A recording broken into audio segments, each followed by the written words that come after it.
do you wish to be?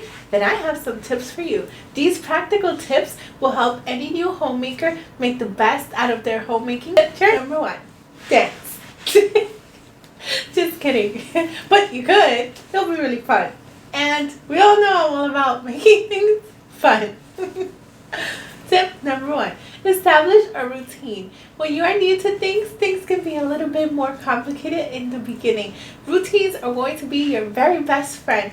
Take a couple of days to create a routine and then get started. It doesn't matter if it's not perfect right away. You can always edit it later. But the important thing is to get started, right? A journey of 1,000 steps. How's it go? Begins with a single step.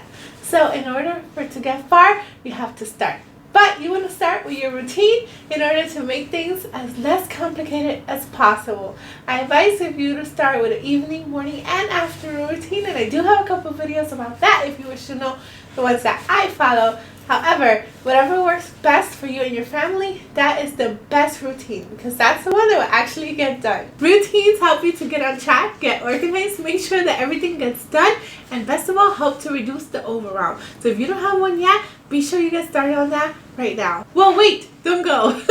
Right after this video, okay? Another thing that will help new homemakers is to declutter. Don't get overwhelmed.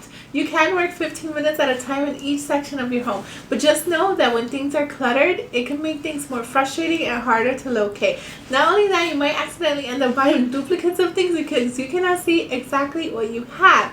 Not to mention, clutter just creates a lot of unnecessary stress. So be sure you're making a plan to declutter each room little by little. You might be tempted to take everything out at once and do everything then, but believe me, that might not be the way to go, especially if you have children, because life does go on. You can't exactly leave the whole kitchen on top of the dining room table. Am I right? So work 15 minutes at a time for best results, but do have a plan to get the home decluttered and organized. Next, be sure that you are meal planning. New homemakers, if you're doing nothing else, be sure to do this. A lot of homemakers have one income household, like me. Please subscribe. But you can save a lot of money by meal planning. Not only will you save a lot of money, but you will also help to reduce food waste. I've shared a lot of resources in the channel before, but you can use websites such as Supercook to help you save a lot of money and facilitate meal planning. All you have to do is put things that you already have in your home, thus saving even more money. And if you're very new at meal planning, just think about what has your family been eating already. And then you're going to want to take these items, write them down, and boom! Instant meal plan. If you write down what you've been eating for the past 7 days, you have a 7-day meal plan. Don't forget to add lunch, dinner, and snacks for maximum money-saving effect. New homemakers, make sure you have a plan to clean. Make sure you're following a cleaning system to keep your home nice and clean. You don't want to forget to clean the bathroom for 2 months and then be surprised about how it looks when we don't do that. I do follow the Fly Lady system, so we do the swish and swipe every single day. It keeps the bathroom looking spiffy.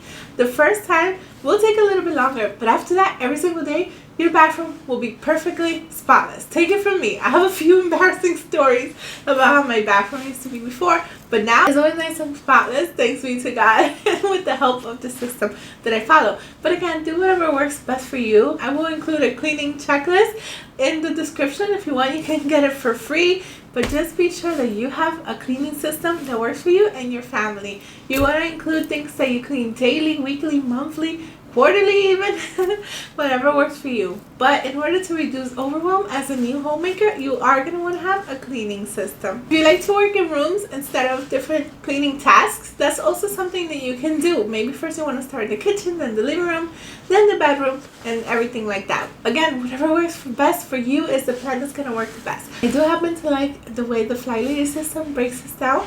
If you're interested, I have a whole entire playlist about the Fly Lady system, so you can check it out and see if that works for you. Homemaking is such a treat when you add personalized and cozy touches to your home. So new homemaker, do not forget to make it a home, a cozy oasis. And no, you do not have to break the bank for this. You know, I always advise to never go outside your budget. So you can check out your local donation spots, thrift stores, or even things from a different room.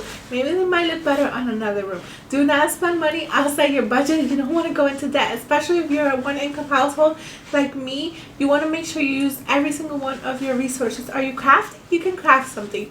Maybe you can go on Facebook Marketplace or do one of those trading groups. Just please be safe and be careful when you're meeting someone. Never meet them in their home or yours. Always go to a public place with good lighting, and still be very careful and very safe. You'll be surprised at everything that you can find at the donation store. Don't be shy and take a look, and go different days if you could, because they always have something different. My husband and I got this table and the chairs for less than $10. Isn't it beautiful? But the point is, make sure you're putting loving touches into your home. From your children's photograph to anything that you knit with your own hands, whatever you can to make it cozy. It doesn't necessarily even have to cost a single penny.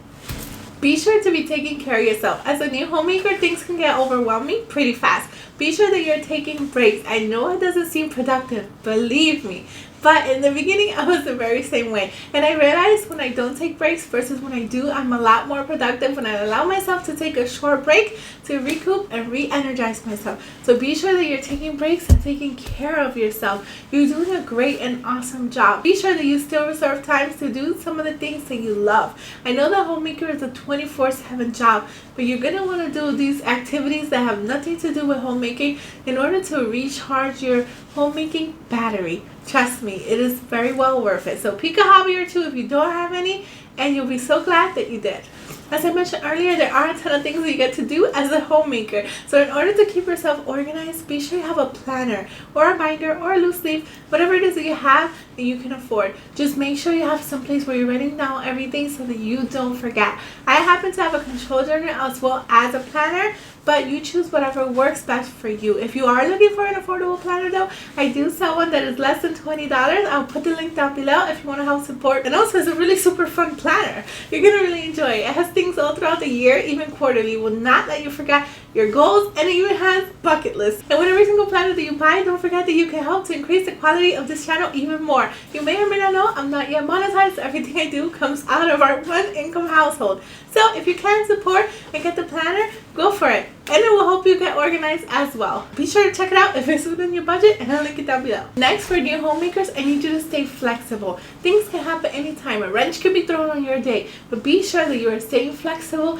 and don't get stressed out about every little thing. It super helps if you get dressed every single morning. That is one of my biggest tips for success. Get dressed every single morning. That's one less thing that's out of your control. In case life throws any surprises at you, you are already dressed. God forbid an emergency happens and you already have to run out of your home, you are already dressed. I don't wear shoes inside my home. I do have these indoor home shoes that I got from Amazon. They're super good and super durable. If God forbid an emergency does happen, the soles are nice and strong. You can run with them outside. But if you only have to change your shoes in order to leave your home, that puts you ahead of the game. So be sure that you are staying flexible and staying ready for anything that may happen throughout the day. This will help you feel more productive as a new homemaker. Homemakers can sometimes get very lonely, myself included, since there's nobody around except for children to sometimes talk to. And although children are super fun to talk to, they can't just have the conversations that you might want to have. So I urge you to find like a community that you can talk to, whether it's a mom group at the park or a Facebook group, whatever it is. Be sure to find community within your church, any place like that. So I will link some resources down below. Just know that you're not alone. I'm here for you. And if you want to reach out to me, feel free. I do answer every single one of my comments. So I'm here for you, mama. And let's not be lonely together. One thing you're always going to want to do as a homemaker is to be sure that you're content. Be content and grateful. Homemaking is such a hard work. Yes, it's true. But it's also a super big blessing. You get to stay at home and care for your home and care for your children if you have. So no matter what happens, no matter how many stress and frustrations you have throughout the day, remember to be grateful and remember to be content. Because a lot of people feel like they cannot stay at home for their families. And if you get to, please do not take that for granted. If you do want to be a homemaker, but you're not sure you can do it because of finances, be sure to subscribe and turn on the notification bell, because I have a video coming out soon about how you can be a homemaker with one income. But if you want to know more about how I learned a big lesson about being content, please check out this video here where I talk all about it. You'll be so shocked, and I'll meet you there right now. Thank you so much for watching. Until next time, to God be the glory. Bye.